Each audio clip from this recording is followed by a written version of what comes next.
Mary Shelley, a combination of different planes, like structures, and the ideas of thinking of all the group members.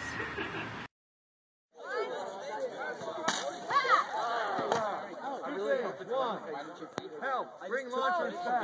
What? Actually big enough, so I'm gonna have to go home and like change it off. So tomorrow I'm gonna like come in with a better boat plane, and I'm also gonna do like card stock and stuff. But yeah, because the neck, like you think that's the size of like a regular bottle, right? Yeah. It looks like exactly the same. Well, apparently the inside is too thin. So.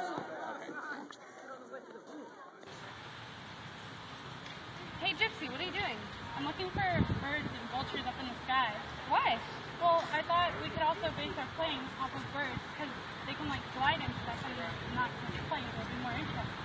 I get it. Vultures don't actually flap when they glide through the air. Yeah. That makes so much sense. We want our flight path to be a lot like that, so it actually picks up the wind. Yeah, it makes sense. After days of trial and error, we found that for our plane's design, the golden angle of 45 degrees was the best for our final launch. This angle allowed for the perfect amount of lift for the amount of weight and balance that our plane had, and also gave the most distance that Mary Shelley could ever achieve. With how our plane is created with the wings and all, I guess I sort of want my lift to kind of go something like this. So it's shot off at a 45 degree angle. So if we can shoot off, and when it starts to fall, catch back up, and then finally fall. See, and I'm hoping that this catch back up is when the wings, the big wings for lift, will actually come in handy. And that's when it will take off and really give lift. That's what I'm hoping it'll be like. However, I have to think about drag too, because drag is a really big deal.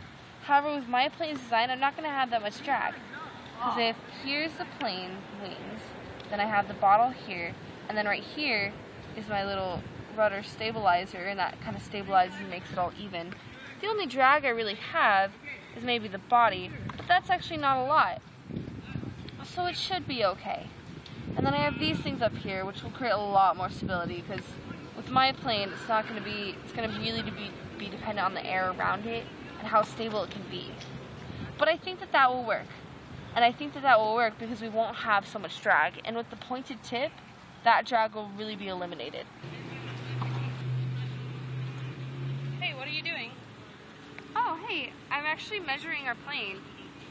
Right now I have a 3-foot wingspan, so it's actually pretty big. It's actually, I think, one of the biggest in class. Yeah, and 8 ounces. And then, do you know here it's actually like 1 foot and 6 inches? I was really surprised. It actually was my kind of distance, you know? Yeah. And then I know that, the actual bottle. Yeah, I know. And then actually poured that into like a cup, like a measuring cup, and found out it was actually like 1 1/3 cup of water. So we used that much when we actually did the final takeoff. Dang, it doesn't seem like that much at all. I know, it didn't, but it actually really helped. And I knew that, you know, too little was not enough, and then too much was just, it didn't quite work. So once we finally started doing the testing, we finally kind of got it down on like a halfway point. I felt like that was the best measurement for it.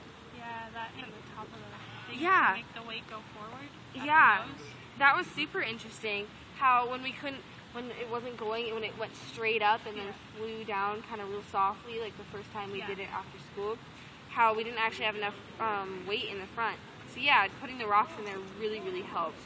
I think, unfortunately, with the last version of the plane that we created, it might have created a little instability in the actual plane itself. But I shoved some cloth in there as well to kind of keep it stable and keep it front here. And then using the blue tape that held it all together, I think it actually worked really well. Finished. Finally. After all that weighing and all that balance and center of gravity stuff, oh my gosh. Ugh, looks like I'm going to need to reattach the head a little bit better, but finally that my center of gravity is actually right above the wings, and it's perfect. I have a lot of weight in the front, but I think that's actually going to be good so it doesn't lift off and carry too much. And my wings seem to be good, and since I'm not depending a lot on aerodynamicness, I'm more depending on lift, it should be okay. And this is really helping the stability of everything. I used a lot of blue tape on this. Blue tape is so nice, it's so light. But it really does work, it really sticks. But then again, I did need some weight. But luckily I had those 2 pennies on me for either side. And putting duct tape on it actually helped. And the wing deheater really, really looks good. You know, looking at the Cessna really helped. Well, that's good. Putting those pegs on was not the easiest thing. But the pegs actually really helped the plane to really fly well. I hope it flies good on test day.